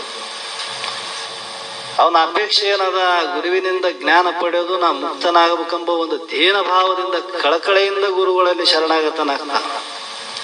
ವಿಷಯಾಸಕ್ತರಿಗೆ ಬರಂಗಿಲ್ಲ ಅದು. ಹೀಗೆ ಅನಾಸಕ್ತಿ ಅವನ ದೊರೆಯುತ್ತದೆ. ಅವನ ಸಂಸಾರವು ಐಶ್ವರ್ಯಕ್ಕೆ ದಾಸನಲ್ಲ. ಆದರೆ ಸ್ವಾಮಿ, ನದಿಗಳು ಸಮುದ್ರವನ್ನು ಇಚ್ಛೆ ಇಲ್ಲದಿದ್ದರೂ ಬಂದು ಸಮುದ್ರದಲ್ಲಿ ಸೇರಿ ತಮ್ಮ ಜೀವನವನ್ನು ಶಾಂತವನ್ನಾಗಿ ಮಾಡಿಕೊಳ್ಳುವಂತೆ ವಿಷಯಗಳೆಲ್ಲ ಮಹಾನುಭಾವನ ಕೋರದೇ ಇದ್ದರೂ ತಾನೇ ಬಂದು ಸೇರಿಕೊಳ್ಳುತ್ತವೆ. ಸಮುದ್ರ ಯಾವ ನದಿಗಳು ಕರಿತದೆ, ನಾ ಇಚ್ಛೆ ಮಾಡಿದೆ ನನ್ನಲ್ಲಿ ಬಂದು ಕೂಡ್ರಿ ಅಂತ ಎಂದು ಇಚ್ಛೆ ಮಾಡಂಗಿಲ್ಲ. ಆದ್ರೂ ಎಲ್ಲೋ ಹೋಗಿ ಅಲ್ಲೇ ಕೂಡ್ತಾವ. ಯಾರ? ಸಮುದ್ರದಲ್ಲಿ. ಅದರಂಗ ತಿಳುವಂತ ವಿವೇಕಿ ಪುರುಷ ಯಾವುದೇ ವಿಷಯದ ಅಪೇಕ್ಷೆ ಮಾಡಂಗಿಲ್ಲ. ನನಗೆ ಹಿಂಗಾಗಲಿ, ನನಗಿಂಥದ್ದಾಗಲಿ, ನನಗೆ ಅದಾಗಲಿ ಇದಾಗಲಿ ಅಂತ ಎಂದೂ ಅಪೇಕ್ಷೆ ಮಾಡಂಗಿಲ್ಲ. ಆದ್ರೆ ಪ್ರಾರಬ್ಧ ನಿಮಿತ್ತದಿಂದ ಅವನಲ್ಲಿ ಏನೇನು ಹೋಗ್ಬೇಕು ಅವು ತಾನಾಗಿ ಹೋಗ್ತಾವ. ಒಲ್ಲೆ ಅಂದ್ರೂ ಬಿಡಂಗಿಲ್ಲ. ಯಾರು ಭಗೀರಥ ಅಂತ, ಸಾಮಾನ್ಯ ಅಲ್ಲ ಆತ, ಒಬ್ಬ ಜ್ಞಾನಿ ಪುರುಷ. ತಮ್ಮ ಗುರುಗಳಿಂದ ಜ್ಞಾನೋಪದೇಶವನ್ನು ಪಡೆದು ಒಬ್ಬ ರಾಜ, ಭಗೀರಥ ಅಂದ್ರೆ ಒಬ್ಬ ರಾಜ, ಆ ರಾಜಮನೆತನದಲ್ಲಿ ಗುರುಗಳ ಜ್ಞಾನೋಪದೇಶವನ್ನು ಪಡೆದು ತನ್ನ ಸ್ವಪ್ರಯತ್ನದಿಂದ, ಭಗೀರಥನ ಸ್ವಪ್ರಯತ್ನದಿಂದ ಜ್ಞಾನ ಗಂಗೆಯನ್ನು ಭೂಮಿಗೆ ತರಿಸಿದ ಅಂತ ಪುರಾಣದಲ್ಲಿ ಬರ್ತದೆ. ಅದರಂಗ ಈ ಭಗೀರಥ ತನ್ನ ಜ್ಞಾನವನ್ನು ಪಡೆದು, ಗುರುಗಳಿಂದ ಜ್ಞಾನವನ್ನು ಪಡೆದು ಈ ಸಂಸಾರ ವಿಷಯಗಳೆಲ್ಲ ತ್ಯಾಗ ಮಾಡಿ, ಈ ವಿಷಯಗಳ ಸಂಘನೇ ಬೇಡ, ನಾನು ನಿಸ್ಸಂಗನಾಗಿ ಸಂಚಾರ ಮಾಡ್ಬೇಕಂತಂದು ಭೋಗಗಳು, ಸಕಲ ಭೋಗಗಳನ್ನು ತ್ಯಾಗ ಮಾಡಿ ಕೇಶಿ ಊರು ಬಿಟ್ಟು ಹೊಂಟಿದ್ದವು ಭಗೀರಥ. ಅನೇಕ ದೇಶಗಳನ್ನು ತಿರುಗುತ್ತಾ ಒಂದು ರಾಜ್ಯಕ್ಕೆ ಬಂದಾಗ, ಒಂದು ರಾಜ್ಯದಲ್ಲಿ ಆ ರಾಜ್ಯದ ಅರಮನೆಯಲ್ಲಿರುವಂತಹ ರಾಜ ಏನಾಗಿದ್ದಪ್ಪ ಅಂದ್ರೆ ಅವತ್ತು ಅವನು ಸತ್ತಿದ್ದ. ಅದೇ ರಾಜರ ಅರಮನೆ ಮುಂದೆ ಇವನು ಬಂದು ನಿಂತ್ಕೊಂಡ, ಒಬ್ಬ ಭಿಕ್ಷುಕ ವೇಷದಲ್ಲಿ. ಇವನು ಏನಿರ್ತದೆ ಎಲ್ಲ ತೊರೆದು ಬಿಟ್ಟು ಬಂದವನಿಗೆ, ಎಲ್ಲ ಬಿಟ್ಟ ಬಂದಾನ, ಮತ್ತೆ ತಿಳಿದ ಕೇಶ ಬಿಟ್ಟು ಬಂದ, ನೀವೇ ಹಂಗೆ ಬಿಟ್ಟು ಬಂದಿಲ್ಲ, ವಿಚಾರ ಮಾಡಿ ಎಲ್ಲ ಬ್ಯಾಡ ಅಂತಾನೆ ಬಿಟ್ಟು ಬಂದ. ಆ ರಾಜ್ಯದಲ್ಲಿ ಬಂದಾಗ ಆ ರಾಜ್ಯದ ನಿಯಮ ಏನಿತ್ತಪ್ಪ ಅಂತಂದ್ರ, ಇಲ್ಲಿರುವಂತ ರಾಜರು ಸತ್ತರಂದ್ರ ಆ ರಾಜ್ಯದ ಅರಮನೆಯಲ್ಲಿ ಒಂದು ಆನೆ ಇತ್ತು. ಆ ಆನೆ ಕೈಯಾಗ ಒಂದು ಹೂವಿನ ಹಾರ ಕೊಡ್ತಿದ್ರು. ಆ ಹಾರ ಯಾರಿಗೆ ಕೊಳ್ಳಗ ಆಗ್ತದ ಅವನೇ ಈ ರಾಜ್ಯಕ್ಕೆ ರಾಜ ಅಂತ ನೇಮ ಇತ್ತು. ಇದು ಗೊತ್ತಿದ್ದ ಕೇಶ ಅನೇಕ ರಾಜರು ಬಂದ ಅಲ್ಲಿ ನಿಂತಿದ್ರು, ಆ ಸಭೆಯಲ್ಲಿ ಬಂದು ನಿಂತಿದ್ರು ಎಲ್ಲರೂ. ಅಲ್ಲ ಇವನು ಏನೋ ಊರು ಭಿಕ್ಷೆ ಬೇಡಿಕೆ ಅಂತ ಹೋಗಿ ಅದೇ ಮಂದಿ ಇವನು ನಿಂತ್ಕೊಂಡಿದ್ದ ಭಗೀರಥ. ಆ ಆನೆ ಎಲ್ಲ ಕಡೆ ಸುತ್ತಾಡಿ ಬಂದು ಇವನ್ ಭಗೀರಥನ ಒಳಗ ಆಯ್ತಂತದ ಹಾರ. ಇವನೇ ನಮಗ ಶ್ರೇಷ್ಠ, ನಾವು ಇಚ್ಛೆ ಮಾಡ್ಯಾನೇನು ಇಲ್ಲ, ಎಲ್ಲ ಬ್ಯಾಡ ಅಂತಾನೆ ಬಿಟ್ಟು ಬಂದ. ಆದ್ರೂ ಅವನಿಗೆ ಬಂತಿಲ್ಲದ, ಯಾಕಂದ್ರ ಅವನ ಪ್ರಾರಬ್ಧದಲ್ಲಿ ರಾಜಭೋಗ ಮಾಡೋದೈತೆ, ರಾಜನಾಗಿ ಜೀವನ್ ಮುಕ್ತಿ ಸ್ಥಿತಿಯನ್ನು ಪಡೆದೈತೆ. ಹಂಗ ನಾವು ಬಯಸದೇ ಇದ್ರು ಕೂಡ ಅದು ತಾನಾಗಿ ಬರ್ತದ ಅಂತ ಹೇಳ್ತಾನ. ಹಾಗೆ ದೀನಹೀನ ದರಿದ್ರ ಜೀವನ ಗೀತೆಗೆ ಮಾನ್ಯವಿಲ್ಲ, ಸುಸಂಪನ್ನ ಜೀವನವನ್ನುಂಟು ಮಾಡಿಕೊಳ್ಳುವುದಕ್ಕಾಗಿ ಪುರುಷಾರ್ಥವು ಸದ್ಗುರುಗಳ ಆಶ್ರಯವು ಅತ್ಯಗತ್ಯವಾಗಿರುತ್ತದೆ. ಏನದಪ್ಪ ಅಂದ್ರೆ ಪುರುಷಾರ್ಥ ಅರ್ಥವು ಈ ಸುಖ, ನಿತ್ಯವಾದ ಸುಖವನ್ನು ಪಡಿಬೇಕಾಗಿತ್ತಪ್ಪ, ನಮ್ಮ ನಿಜವಾದ ಸ್ವರೂಪದ ಆನಂದವನ್ನು ನಾವು ಅನುಭವ ಮಾಡಬೇಕಾಗಿತ್ತಪ್ಪ ಅಂತಂದ್ರೆ ಆ ಸದ್ಗುರುನಾಥನ ಆಶ್ರಯ ಬೇಕು. ಆ ಸದ್ಗುರುನಾಥನ ಆಶ್ರಯದಿಂದಲೇ ನಮ್ಗೆ ಅಂಥ ಪುರುಷಾರ್ಥ ಸಿದ್ಧಿ ಆಗ್ತದೆ ಹೊರತು ಅದು ಬಿಟ್ರೆ ಬೇರೆ ದಾರಿ ಇಲ್ಲ. ಅದಕ್ಕೆ ಉನ್ನತಿಯ ಮಾರ್ಗದಲ್ಲಿ ಪ್ರಯಾಣ ಮಾಡಿದವರಿಗೆ ಪ್ರಾರಬ್ಧಾನುಸಾರವಾಗಿ ಬರುವ ವಿಘ್ನ ಬಾಧೆಗಳು ಪರಮೇಶ್ವರನ ಅನುಗ್ರಹದಿಂದಲೂ ಸದ್ಗುರುಗಳ ಆಶೀರ್ವಾದದಿಂದಲೂ ನಾಶವಾಗಿ ಮುಂದಕ್ಕೆ ಸಾಗಲು ಬಲ ಬರುತ್ತದೆ. ಅಷ್ಟು ಧೈರ್ಯ ಇತ್ತಂದ್ರ ಅವ್ನು ಮಾಡ್ತಾರ. ನಾವು ಅಲ್ಲಿ ಧೈರ್ಯ ಇರ್ಬೇಕಲ್ಲ, ಏನ್ ಬಂದ್ರು ಗುರುನಾಥ ನೋಡ್ತಾನ. ಸದ್ಗುರುನಾಥನ ಮೇಲೆ ಭಾರ ಹಾಕಿ ತಾನು ತನ್ನ ಕರ್ತವ್ಯ ಪಾಲನೆ ಮಾಡ್ತಕ್ಕಂಥ ಸಾಮರ್ಥ್ಯ ಯಾರಿಗದ ಅವ್ರಿಗೆ ಅದು ಇದ್ದೇ ಇರ್ತದೆ.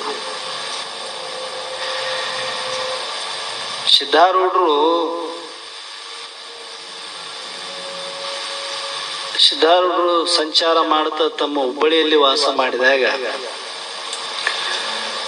ಅವರಲ್ಲಿ ಒಬ್ಬ ಭಕ್ತ ಇದ್ದ. ಹೆಸರು ಏನೋ ರಾಮಕೃಷ್ಣ ಅಂತ ಏನೈತಿ. ಒಬ್ಬ ಸಾಧು ಮನೆತನದಲ್ಲಿ ಬಂದವನು. ಚಿಕ್ಕನ್ನಿಂದನೇ ಆ ಸಂಸ್ಕಾರ ಅವನಿಗಿತ್ತು. ಆ ಸಂಸ್ಕಾರ ಇದ್ದಾಗ ಬಹಳ ಸಣ್ಣ ವಯಸ್ಸಿನಾಗ ಸಾಧುಗಳನ್ನು ನೋಡಿದ್ರೆ ಬಹಳ ಅವರು ಸೇವೆ ಮಾಡೋದು, ಅವರು ಅವರಿದ್ದಲ್ಲಿ ಹೋಗಿ ಕುಂದ್ರೋದು, ಅವ್ರು ಹೇಳುವಂತ ಮಾತುಗಳನ್ನು ಕೇಳೋದು, ಇವೆಲ್ಲ ಅವನಲ್ಲಿ ಮೊದಲಿನಿಂದ ಚಿಕ್ಕನಿಂದ ಸಂಸ್ಕಾರ ಇತ್ತು. ಈ ಸಂಸ್ಕಾರವನ್ನು ನೋಡಿ ಕೇಶಿ ಬರ್ತಾ ವಯಸ್ಸಿಗೆ ಬಂದಂತ ತಂದೆ ತಾಯಿ ಮಗನಿಗೆ ಮದುವೆ ಮಾಡಿಬಿಟ್ರು. ಮದುವೆ ಆಯ್ತು. ಮದುವೆ ಆಗಿ 1-2 ವರ್ಷದೊಳಗ ಅವನಿಗೆ ಈ ಒಂದು ಸಂಸ್ಕಾರ ಜ್ಞಾನ ಏನು ಉದಯ ಆಗಿತ್ತು ಮೊದಲು, ಆ ಸಂಸ್ಕಾರ ಎಲ್ಲ ನಾಶಕ್ಕೆ ಅಂತ ಬಂತು. ಅವನಿಗೆ ಅದು ಮರೆಮಾಚಿತು. ಇದ್ದಕ್ಕಿದ್ದಂಗೆ ಒಂದು ದಿವಸ ಅವನಿಗೆ ಅದೊಂದು ಎಚ್ಚರ ಆಯ್ತು.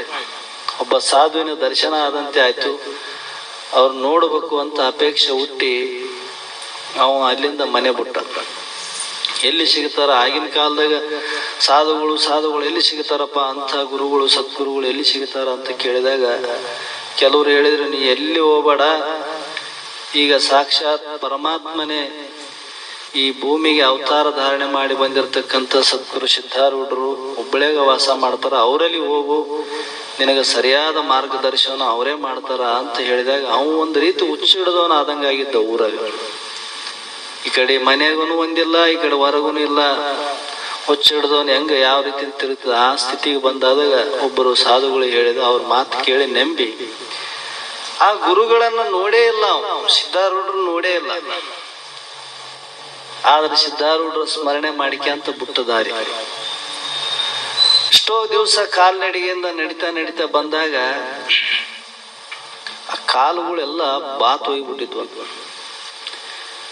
ದಾರಿ ನಡೆಯಕ್ಕೆ ಬರ್ಲಾರ್ದಂಗ ಆಗಿ ಒಂದು ಊರಲ್ಲಿ ಬಂದು ಆ ಊರು ಹಳೇ ಗುಡಿಯಾಗ ಹೋಗಿ ಬಿದ್ದು, ನೋಡಮ್ಮ ಇವು ಸ್ವಲ್ಪ ಬಾವು ಕಡಿಮೆ ಆದ್ಮೇಲೆ ಮುಂದೆ ದಾರಿ ಹೋಗಮ್ಮ ಅಂತ ತಿಳ್ಕೊಂಡು ಅಲ್ಲಿ ಹೋಗಿ ಮಲಗಿದ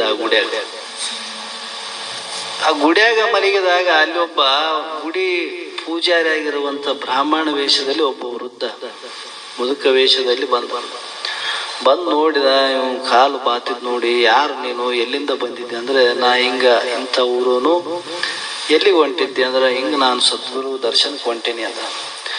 ನಿನಗ ನಡೆಯಕ್ಕೆ ಬರ್ಲಾರ್ದಂಗ ಆಗ್ಯದ, ನಿನ್ನ ಕಾಲು ಈ ನಮನಿ ಬಾತವ, ಇನ್ನು ಸ್ವಲ್ಪ ಆ ಸ್ವಲ್ಪ ಅಂಬಂಗ ನಿನ್ನ ಪ್ರಾಣ ಹೋಗೋ ಸ್ಥಿತಿ ಐತಿ, ಅನ್ನ ನೀರಿಲ್ದ ಎಷ್ಟು ದಿವಸ ಐತೇನು, ಈ ಸ್ಥಿತಿಯಾಗ ನೀ ಇದ್ದಿ, ಹೆಂಗ್ ಓದ್ತಿದ್ದಿ ಗುರುಗಳಲ್ಲಿ ಅಂದ್ರೆ, ಇಲ್ಲ ಏನಾಗಲ್ಲ, ನಾನು ಒಟ್ಟ ಹೋಗ್ಬೇಕು, ನನಗೆ ಸ್ವಲ್ಪ ಇಲ್ಲಿರಕ್ಕೆ ಸ್ವಲ್ಪ ಅವಕಾಶ ಮಾಡಿಕೊಡ್ರ ಅಂದಾಗ ಆ ಗುಡಿ ಪೂಜಾರಿ ಹೋಗಿ ಮನೆಗೆ ಹೋಗಿ ಎಣ್ಣೆ ತಂದು ಕಾಲು ಸೌರಿ ಅವನ್ನ ಔಷಧ ಉಪಚಾರ ಮಾಡಿ ಒಂದು 3-4 ದಿವಸ ಇಟ್ಕೊಂಡು ಊಟ ಉಪಚಾರ ಮಾಡಿಸಿ ಮತ್ತೆ ಒಂದು ಗಾಡಿ ಕುಂದ್ರಿಸಿ ರೊಕ್ಕ ಕೊಟ್ಟು ಕಳಿಸಿದ. ಅವಾಗ ಅವನಿಗೆ ಅಲ್ಲಿಗೆ ಹೋದಾಗ ಸಿದ್ಧಾರೂಢರು ನಮಸ್ಕಾರ ಮಾಡಿದಾಗ ಸಿದ್ಧಾರೂಢರು ಕೇಳಿದ್ರಂತ, ಈಗ ಹೆಂಗ ಅವ ಕಾಲ್ ನೀನು ಅಂತ, ಈ ಕಾಲು ಹೆಂಗ ಇದಾವ ಅಂತ ಕೇಳಿದಾಗ ಅವನಿಗೆ ಅವಾಗ ಎಚ್ಚರ ಆಯ್ತಂತ. ಅದಕ್ಕೆ ಅವನು, ಯಾರು ನಿನ್ನ ಮೇಲೆ ನಂಬಿಕೆ ಇಟ್ಟಾರ, ವಿಶ್ವಾಸ ಇಟ್ಟಾರ ಪರಮಾತ್ಮ, ಅವನ ರಕ್ಷಣೆ ಮಾಡೋದು ನೀನೇ. ಅಲ್ಲಿ ಒಬ್ಬ ವೃದ್ಧ ವಯಸ್ಸದಿಂದ ನೀನೇ ಬಂದು ನನ್ನ ರಕ್ಷಣೆ ಮಾಡಿದ್ದಿ, ಈಗ ಅದನ್ನ ನೀನೇ ನನ್ನ ರಕ್ಷಣೆ ಮಾಡ್ಬೇಕು, ನಿನ್ನ ಬಿಟ್ರೆ ನನಗೆ ಯಾರು ಗತಿ ಇಲ್ಲ ಅಂತ ಯಾರಿಗೆ ದೃಢ ಭಾವ ಇರ್ತದ ಅಂಥವರಿಗೆ ಅನುಗ್ರಹದಿಂದ ಎಂಥ ಕಷ್ಟಗಳು ಬಂದರೂ ಕೂಡ ಅದನ್ನು ಸರಿ ಮಾಡುವ ಸಾಮರ್ಥ್ಯ ಆ ಪರಮಾತ್ಮ ಸದ್ಗುರುನಾಥನಿಗೆ ಉಂಟು. ಅಷ್ಟು ತಯಾರಿರ್ತಾರೆ. ಅದಕ್ಕೆ ಇವರೆಲ್ಲರೂ ನನ್ನಿಂದೇ ಮೊದಲು ಆಗಿರುವರು ಅಂತ ಇಲ್ಲಿವರೆಗೆ ಹೇಳಿಕೆ ಅಂತ ಬಂದರು. ಇದು ಯಾಕಾಗ್ಯದ ಅಂತಂದ್ರೆ,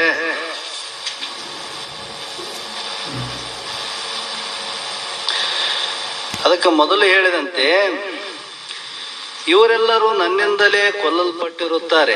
ನೀನು ಒಡೆಯಕ್ಕೆ ಹೊಂಟಿದ್ದೆಲ್ಲ ಅರ್ಜುನ, ಅವ್ರು ನನ್ನಿಂದನೇ ಮೊದಲೇ ಕೊಲ್ಲಲ್ಪಟ್ಟಾರ, ಅವರು ಸತ್ತಾರ.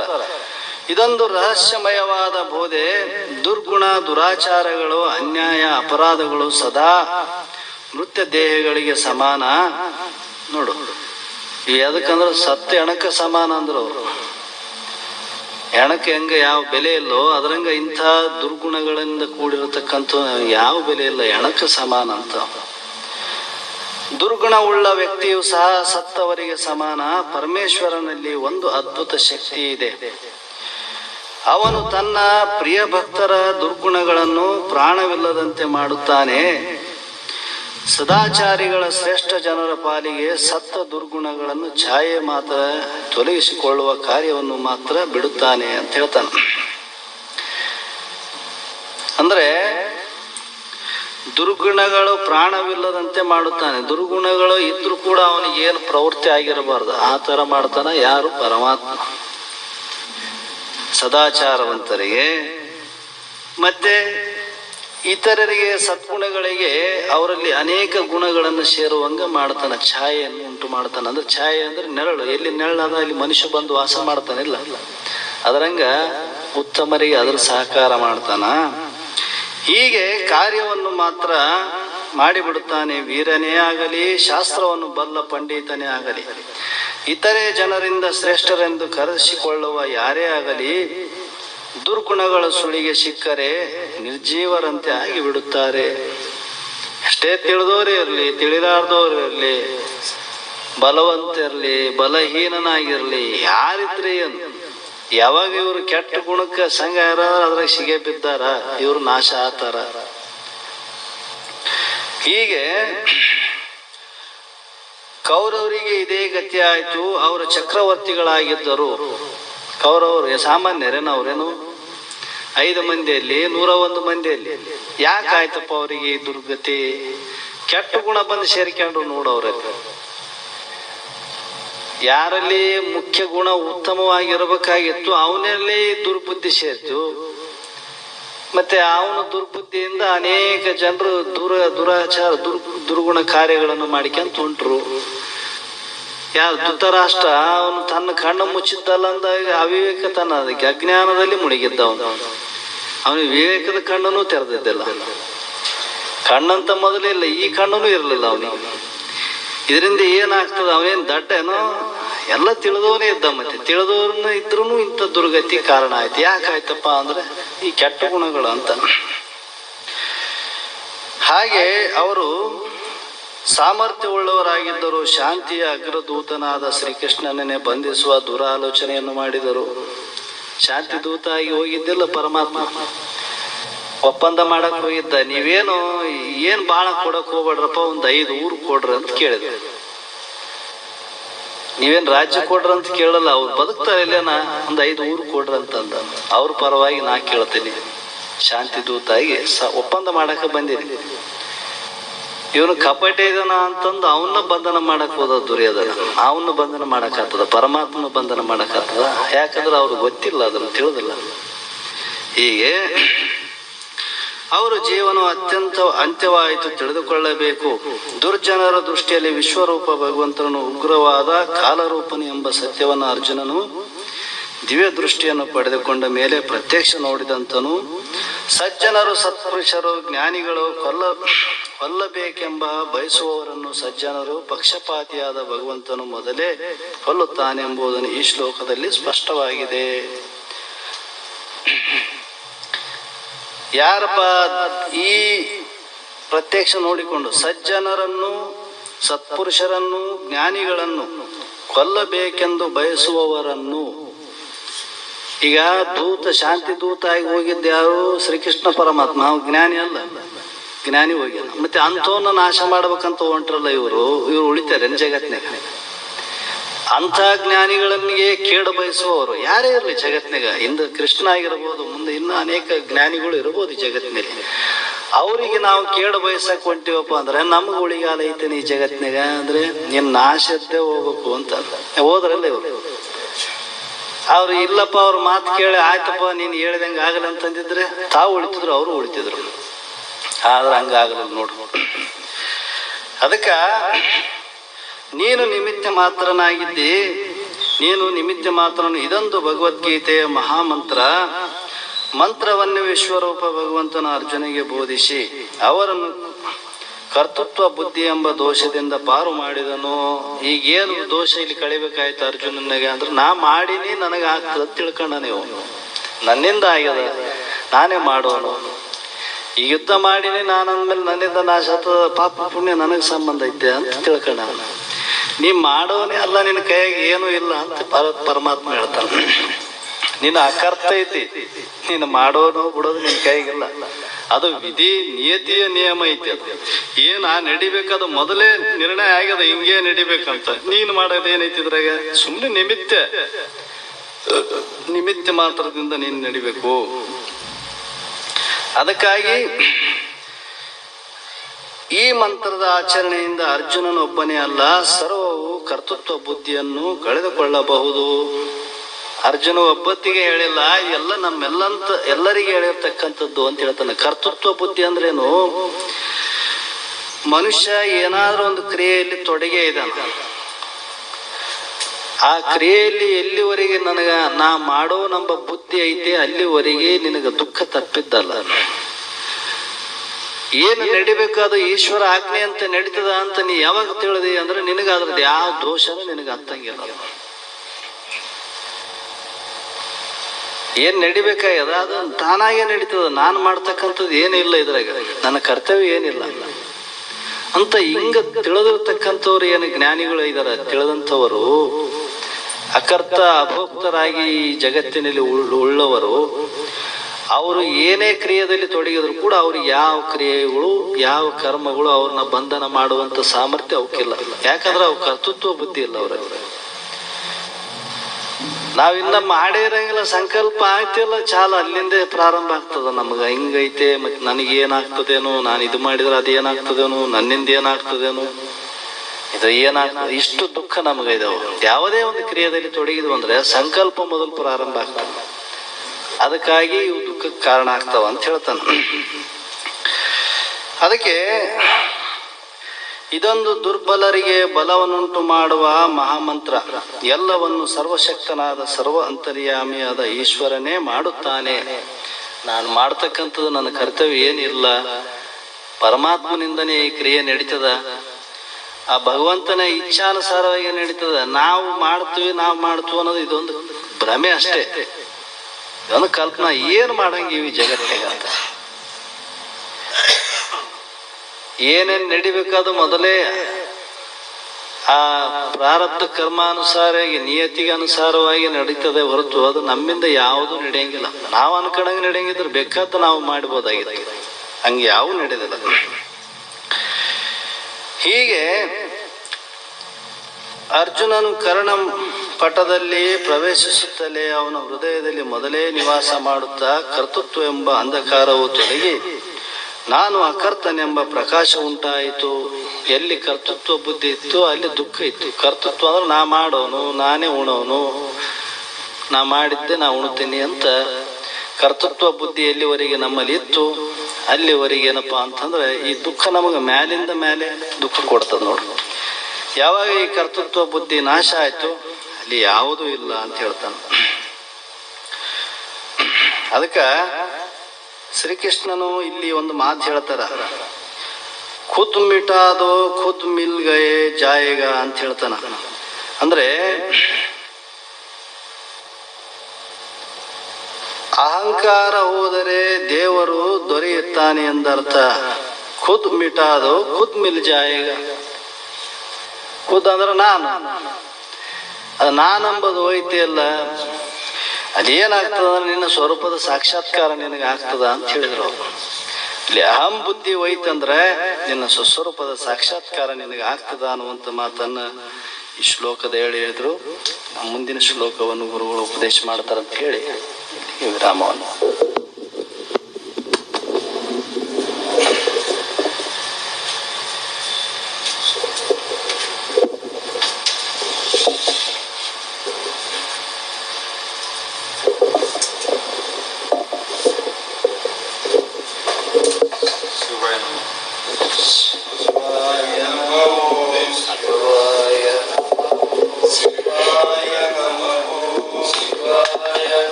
ಜಗದಾದಿ ಜಗದ್ಗುರು ಅದ್ವೈತ ಸಾರ್ವಭೌಮ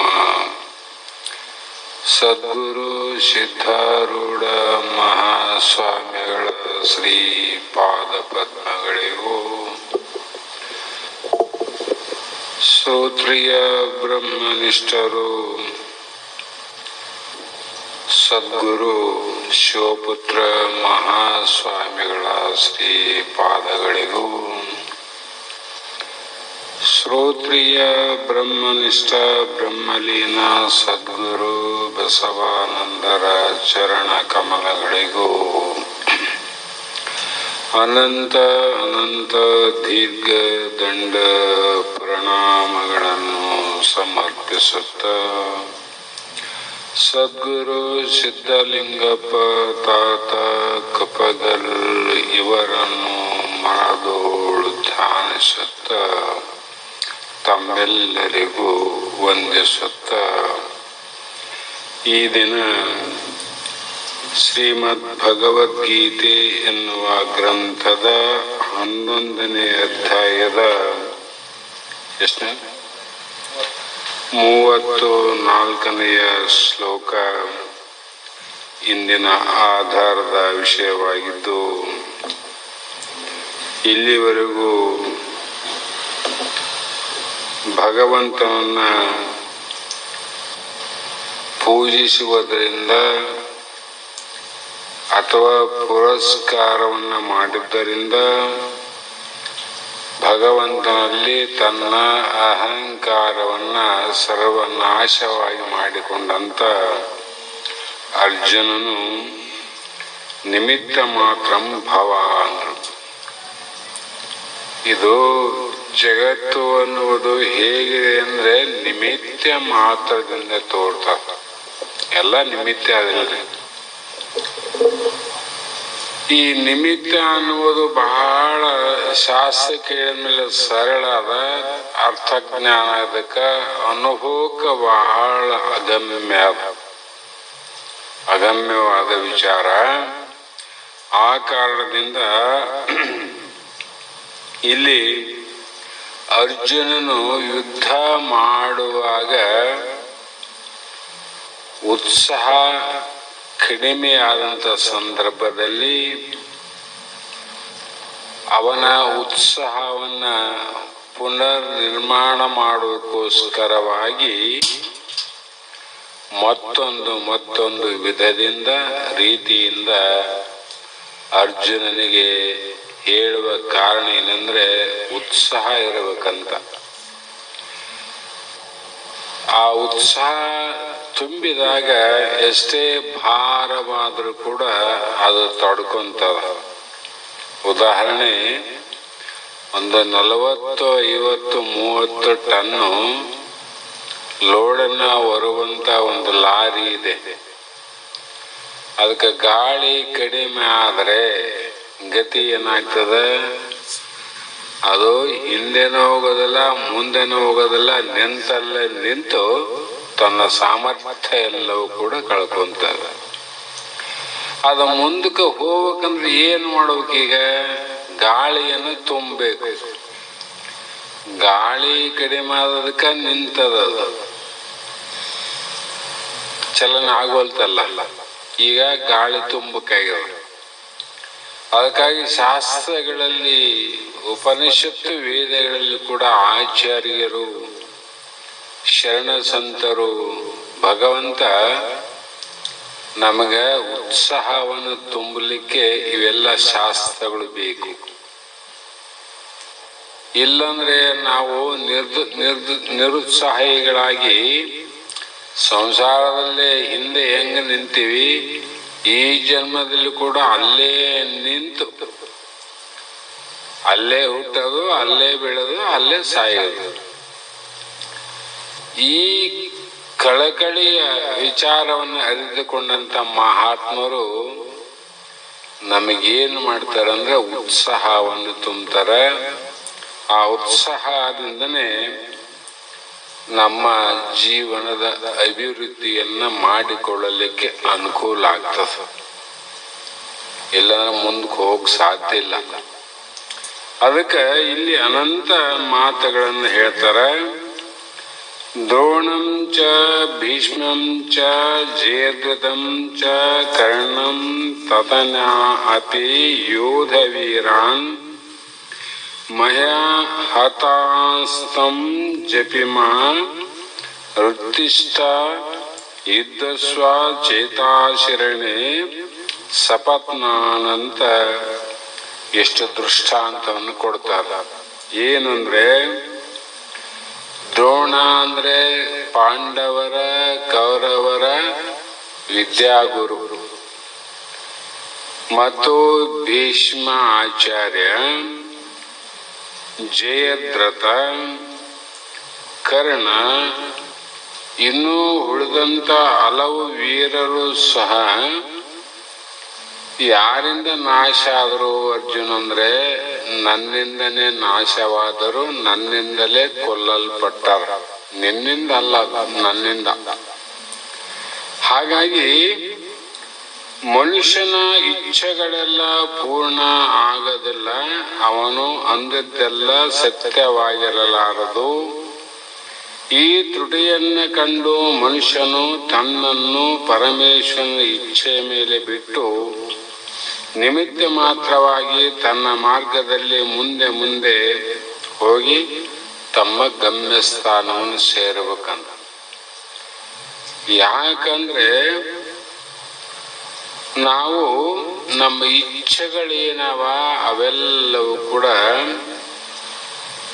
ಅನಿತ್ಯವಾದ ಇಚ್ಛೆಗಳೇ.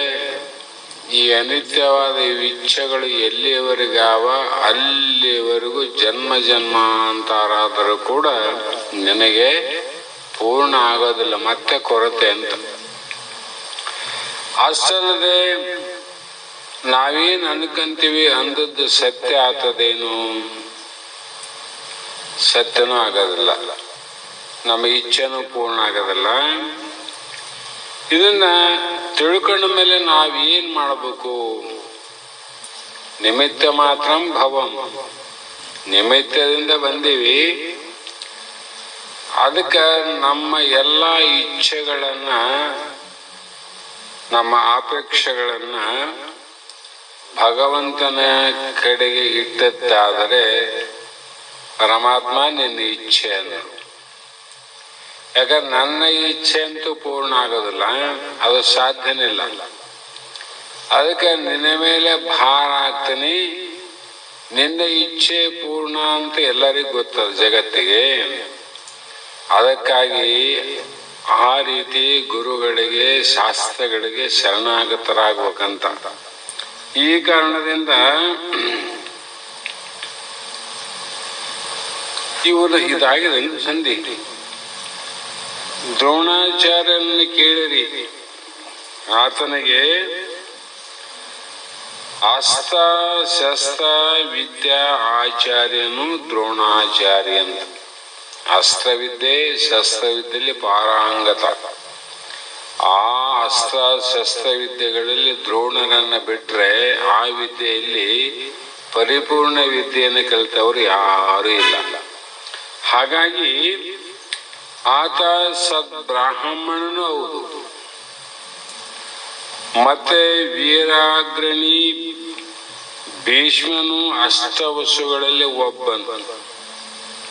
ಗಂಗೆಯ 8 ಮಂದಿ ಪುತ್ರರಲ್ಲಿ ಇವನು ಒಬ್ಬ. ಅವನ ನಿವಾಸ ಸ್ಥಾನವು ದೇವಲೋಕ. ಅಲ್ಲದೆ ಅಲ್ಲಿ ಏನು ತಪ್ಪನ್ನು ಮಾಡಿ ಶಾಪದಿಂದ ಸ್ಥಾನ ಭ್ರಷ್ಟನಾಗಿದ್ದನು. ಅವನು ಅಜನ್ಮ ಬ್ರಹ್ಮಚಾರಿ, ಇಚ್ಛಾಮರಣಿ, ತಂದೆಗೆ ಹಿತವನ್ನು ಮಾಡುವುದಕ್ಕಾಗಿ ಸ್ತ್ರೀ ಸುಖವನ್ನ ತ್ಯಜಿಸಿದ ಮಹಾವಿರಕ್ತ. ಪ್ರಪಂಚದಲ್ಲಿ ಎಲ್ಲರೂ ಮಗನಿಗೆ ವಧುವನ್ನು ನೋಡಲು ಹೋದರೆ ತಂದೆಗೆ ವಧುವನ್ನು ನೋಡಲು ಹೋದ ವಿಚಿತ್ರ ವ್ಯಕ್ತಿ ಜಯದ್ರಥನು, ಭೀಷ್ಮಾಚಾರ್ಯ. ಅವನು ಕೇಳಿರಲ್ಲ, ಅದು 3 ಮಂದಿ ಇರ್ತಾರ ಅಲ್ಲಿ, ಪಾಂಡು ಮಕ್ಕಳು, ಆಮೇಲೆ ಅವ್ರ ದಾಸಿ ಮಕ್ಕಳು. ಈ ರೀತಿ ಭಾಗವನ್ನು ಮಾಡಿ ಯಾರ್ದೋ ಕಾರಣಕ್ಕಾಗಿ ಯಾರಿಗೋ ಮಾತು ಕೊಟ್ಟು ತಾನು ಲಗ್ನ ಮಾಡಬೇಕಾದ್ರೆ ತನ್ನ ತಂದೆಗೆ ಮದುವೆಯನ್ನು ಮಾಡ್ತಾನೆ. ಹೀಗೆ ಅವರು ಸಾಮಾನ್ಯರಲ್ಲ. ಹೀಗೆ ಜಯದ್ರಥನು ಕರ್ಣನು ಸಹ ಹೆಸರಾದ ವೀರನು ಸೂರ್ಯಪುತ್ರನು. ಇವರೆಲ್ಲರೂ ವೀರರು ಸೂರರು ಸದ್ಗುಣಶಾಲಿಗಳು ಆಗಿದ್ದರು. ವಿಶ್ವರೂಪ ಭಗವಂತನಿಂದ ಕೊಲ್ಲಲ್ಪಡುವ ದೌರ್ಭಾಗ್ಯವೇಕೆ? ಅಂತ ಸೌಭಾಗ್ಯವಂತರು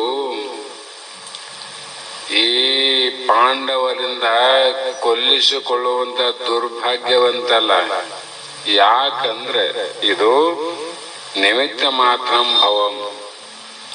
ಮೊದಲೇ ನಿರ್ಣಯ ಆಗ್ಯಾವ, ನೀನ್ ಹಿಂಗೆ ಸಾಯ್ಬೇಕು, ಇಂತಲ್ಲೇ ಸಾಯ್ಬೇಕು, ಈ ವಾರ ಸಾಯ್ಬೇಕು, ಈ ತಿಂಗಳ ಸಾಯ್ಬೇಕು, ಹಗಲು ಸಾಯ್ಬೇಕು, ರಾತ್ರಿ ಸಾಯ್ಬೇಕು, ಮೊದಲೇ ನಿರ್ಣಯ ಆಗ್ಯದ. ಅದಕ್ಕಾಗಿ ಯಾವುದಕ್ಕೂ ಕೂಡ ನಾವು ನಮ್ಮ ಪ್ರಯತ್ನವನ್ನ ಮಾಡದೆ ಎಲ್ಲ ಭಗವಂತನ ಇಚ್ಛೆಯಂತೆ ಆಗ್ತದೇವಿನ ನಿಮ್ಮ ಇಚ್ಛೆಯಂತೆ ಏನು ನಡೆಯೋದಿಲ್ಲ ಅಂತೇಳಿ ಪೂರ್ಣ ಭಾವವನ್ನ ಭಗವಂತನಿಗೆ ಅರ್ಪಿಸಬೇಕಂತ. ಇಲ್ರಿ ಆಗ್ತದ ಅಂದ್ರೆ ಅದು ಪ್ರಯತ್ನ ಮಾಡೋದು ಯೋಗ್ಯ, ಅದಿಲ್ಲ ಅಂತಲ್ಲ, ಯಾರಿಗಾಗದಿಲ್ಲ. ರಾತ್ರಿ ಸತ್ತದ ಬೇಸಾಯ್ತಪ್ಪ, ದೂರ್ಲೋರು ಬೆಳಕಾದ್ರೆ ಬಂದಿವಿ ಅಂತೀವಿ. ಮುಂಜಾನೆ ಸತ್ತಂದ್ರೆ ಸತ್ತ ರಾತ್ರಿ ಸತ್ತ ಬೇಸಿತ್ತಪ್ಪ, ಈ ಎಲ್ಲ ದೂರ್ಲು ಬರಕ್ ತೊಂದ್ರೆ ಆಗ್ತದ, ನಾಳೆ ಮಾಡಮಂತೀವಿ. ಯಾಕ ರಾತ್ರಿ ಸತ್ತ ನಡೆದಿತ್ತಲ್ಲ. ಹಂಗಿಲ್ಲ, ನಮ್ ಕೈಗಿಲ್ಲಲ್ಲ. ಸಾವು ಇದೇ ಸಮಯದಲ್ಲಿ ಸಾಯ್ಬೇಕಂತಿದ್ರೆ ಎಲ್ಲರಿಗೂ ಅನುಕೂಲವಾಗುವಂಗೆ ಹೇಳಿ ಕೇಳಿ ಎಲ್ಲ ಸಾಯ್ತಿದ್ವಿ. ನಮಗೆ ಇಂಥ ವೀರರು ಸೂರರು ದ್ರೋಣರು ಭೀಷ್ಮ ಜಯದ್ರಥ ಕರ್ಣ ಮೊದಲಾದವರಿಗೆ ಯಾಕಾಯ್ತು ಅಂದ್ರೆ ಇವರು ಧರ್ಮ ಪಕ್ಷವನ್ನು ಬಿಟ್ಟು ಅಧರ್ಮ ಪಕ್ಷವನ್ನು ಹಿಡಿದಿದ್ದರಿಂದ ಇವರ ಸದ್ಗುಣಗಳೆಲ್ಲವೂ ಮಣ್ಣು ಪಾಲಾದವು. ಇವರ ಸದ್ಗುಣವಂತರು ಮೊದಲು ಎಲ್ಲರವರೆಲ್ಲ. ಯಾಕಂದ್ರೆ ದುರ್ಗುಣಗಳು ಬಂದಾಗ ಸದ್ಗುಣಗಳು ಮಣ್ಣು ಪಾಲಾದವು. ಪರಮೇಶ್ವರನಿಂದ ಕೊಲ್ಲಿಸಲ್ಪಟ್ಟರು. ಪರಮಾತ್ಮನಿಂದ, ಪರಮಾತ್ಮ ರಕ್ಷಣೆ ಮಾಡೋನಲ್ಲ, ಪರಮಾತ್ಮ ಜಗತ್ತನ್ನೇ ರಕ್ಷಣೆ ಮಾಡವನು, ಅವನೇ ಕೊಲ್ತಾನಂದ್ರೆ ಯಾವಾಗ ನಿನ್ನಲ್ಲಿ ಅಧರ್ಮ ಹೆಚ್ಚು ಆಯ್ತಂದ್ರೆ ಕೊನೆಗೆ ನಿನ್ನ ಕೊಲ್ಲಕ್ಕೆ ಅವರೇ ಬರ್ಬೇಕಲ್ಲ. ಊರಿಗೆ ಮೀರಿದವನಪ್ಪ ಅವನಂದ್ರೆ ಸಣ್ಣವನು, ಅವನ್ ಏನ್ ಮಾಡಕ್ಕಾಗಲ್ಲ, ಮೀರಿದವರ ಬರ್ಬೇಕಲ್ಲ ಅವನು ಕೊಲ್ಲಕ್ಕ. ಅದಕ್ಕೆ ಲಕ್ಷಣೆಯನ್ನು ಕೊಟ್ಟರು, ಕೇಡು ಬರುವ ಕಾಲಕ್ಕೆ ಕೂಡಿದ್ದು ದುರ್ಬುದ್ಧಿ ಅಂತ ನಾವು ನೋಡ್ಕೋಬೇಕು. ನಮ್ಮಲ್ಲಿ ದುರ್ಬುದ್ಧಿಗಳ ಪ್ರವೇಶ ಆಗ್ತಾವಂದ್ರೆ ನಮಗ ಯಾರು ರಕ್ಷಣೆ ಮಾಡ್ಬೇಕಾಯ್ತು ಅವರೇ ಭಕ್ಷಣೆ ಮಾಡ್ತಾರ ಅಂತ ಹುಷಾರಿರ್ಬೇಕು. ನಾವು ಗುರುಗಳನ್ನ ರಕ್ಷಣೆ ಮಾಡುತ್ತ ಸಿದ್ಧಾರೂಢ ಅಂತ ಕೇಳ್ತೇವಿಲ್ಲ. ದುರ್ಗುಣ ಇಟ್ಕೊಂಡು ಕೇಳಿದ್ರೆ ನೀ ಕೇಳಕ್ ಹೋದಾಗ ಹೆಂಗ ಇಲ್ಲಿಯೇ ಬಂದಲ್ಲ ಬೇಸಾಯ್ತು ಅಂತೇಳಿ ಅವನು ಅಲ್ಲೇ ಕೊಲ್ಬಿಡ್ತಾನ. ಎಷ್ಟು ಮಂದಿ ಕಾಶಿಗೆ ಹೋದಿಲ್ಲ, ಪ್ರಾಣ ಬಿಟ್ಟಿಲ್ಲ. ಶ್ರೀಶೈಲಕ್ಕೆ ಹೋದಲ್ಲಿ ಎಷ್ಟು ಮಂದಿ ಸತ್ತಿಲ್ಲ. ಮತ್ತೆ ಅಲ್ಲಿಗೆ ಹೋದ್ಮೇಲೆ ಯಾಕೆ ಸತ್ರು ಅಂದ್ರೆ ನೀ ಎಲ್ಲಿದ್ರು ನೀನು ಪಾಪ ಹೆಚ್ಚಾಯ್ತು ಅಂದ್ರೆ ಬಹಳ ಸರಳ, ಅವರ ಸನ್ನಿಧಿಯಲ್ಲಿ ಹೋಗ್ತಿದ್ದಂತ. ಹೀಗೆ ಪ್ರಪಂಚದ ಮಾನವರೆಲ್ಲರೂ ಎಂಥ ಪ್ರಸಂಗ ಬಂದರೂ ಕೂಡ ನಾವು ದುಸ್ಸಂಗವನ್ನ, ದುಷ್ಟರ ಸಂಘವನ್ನ ಮಾಡಬಾರದು. ಕಾರಣ ಅನ್ಯಾಯ ಪಕ್ಷವನ್ನ ಹಿಡಿಯಬಾರದು. ಒಂದು ಪಕ್ಷ ಮಾಡಿದರೆ ತನಗೆ ತಿಳಿಯದಂತೆ ಅಧೋಗತಿಗೆ ಹೋಗುತ್ತಾನೆ. ನಾವು ಯಾವ ಗತಿಗೆ ಹೋಗ್ತೀವಿ ಅಂದ್ರೆ ಅಧೋಗತಿಗೆ. ಅಂತಂದ್ರೆ ಅಧೋಗತಿ ಅಂದ್ರೇನು? ಪಾಪಾನುಗುಣದಿಂದ ನಿಜಗುಣ ಅಷ್ಟೇ ಹಿಡಿಕಬೇಕಾದ, ಅವ್ರು ಬಿಟ್ಟು ಏನ್ ಶಾಸ್ತ್ರ ಇಲ್ಲ. ಅದೊಮ್ಮ ಕೆಳಮುಖಿ ಇಲ್ಲ. ಪಾಪಾನುಗುಣದಿಂದ ಗಿಡಮರ ಕ್ರಿಮಿಯಾಗಿ ನೋಡಿ, ಇಂಥ ಪಾಪ ಪುಣ್ಯದಿಂದ ಬಂದಂತ ಈ ಮಾನವ ಶರೀರವನ್ನ ಬಿಟ್ಟು ಗಿಡ ಮರ ಆಗುವಂತ ಶರೀರಕ್ಕೆ ಹೋಗುತ್ತಿದೆಯೇ ಅಂತ ಅರ್ಥ ಮಾಡಬೇಕು ಅಧೋಗತಿ ಅಂದ್ರೆ. ಹಾಗಾಗಿ ಮಾಡಬೇಡ ಅಂತ ಎಚ್ಚರಿಕೆ ಕೊಡ್ತಾರೆ. ಕಾರಣ ಏನಂದ್ರೆ, ಮಾಡಬೇಡ, ಇದು ಮಾಡು, ಕೇಳಬೇಡ, ಇದು ಕೇಳು ಅಂತ ಶಬ್ದಗಳು ಇವು ಬಹಳ ಮುಖ್ಯವಾದ ಶಬ್ದಗಳು. ಅದರಂತೆ ನಿಜಗುಣರು ಕೂಡ ಎಲ್ಲ ಹೇಳ್ತಾ ಬಂದ್ರಲ್ಲ. ಪಾಪ ಪುಣ್ಯ ಅನ್ನುವಂಥದ್ದು ಯಾರಿಗೂ ಗೊತ್ತಿಲ್ಲಪ್ಪ.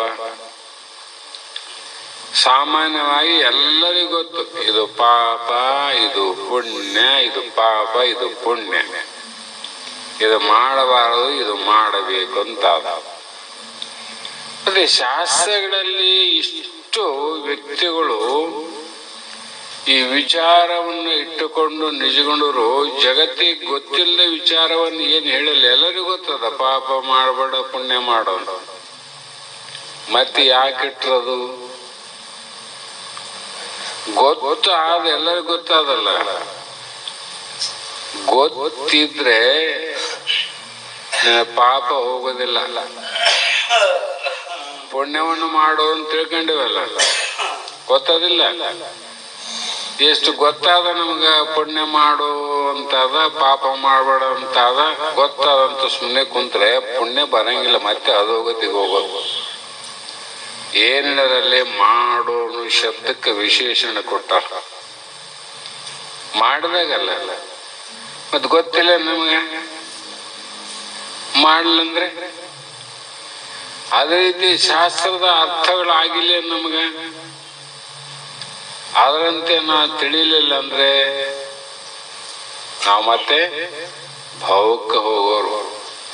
ಆ ಕಾರಣದಿಂದ ಇಲ್ಲಿ ಭಗವದ್ಗೀತೆಯ ಆಧಾರವಾಗಿಟ್ಟುಕೊಂಡು ಶ್ರೀಕೃಷ್ಣ ಅರ್ಜುನನ ಮಧ್ಯೆ ನಡೆದಂತ 18 ಅಧ್ಯಾಯದ ಪರ್ಯಂತರ ಶ್ಲೋಕಗಳೇನವ ಎಲ್ಲವೂ ಕೂಡ ನಮಗೆ ಹೇಳಿದ ಮಹಾವಾಕ್ಯಗಳಂತ ನಾವು ಕೇಳಿ ಅದನ್ನ ಅನುಭವಿಸ್ಬೇಕು, ಆಚರಣೆಯಲ್ಲಿ ತರ್ಕೋಬೇಕು ಅಂತಕ್ಕಂಥ ಮಾತನ್ನ ಇಲ್ಲಿ ಹೇಳ್ತಾ, ಸಮಯ ಆದ ಕಾರಣ ಇವತ್ತಿನ ಶಾಸ್ತ್ರದ ಪುಷ್ಪಗಳನ್ನು ಗುರುಪಾದಕ್ಕೆ ಸಮರ್ಪಿಸಿ ನಾವು ನೀವು ಧನ್ಯರಾಗೋಣ ಅನ್ನುವಂತ ಮಾತನ್ನ ಹೇಳ್ತಾ ಯಾವುದೊಂದು ಪದ್ಯ ನುಡಿದೆ ಸಿಕ್ಕರಾರ ಹಾಕೋಣ.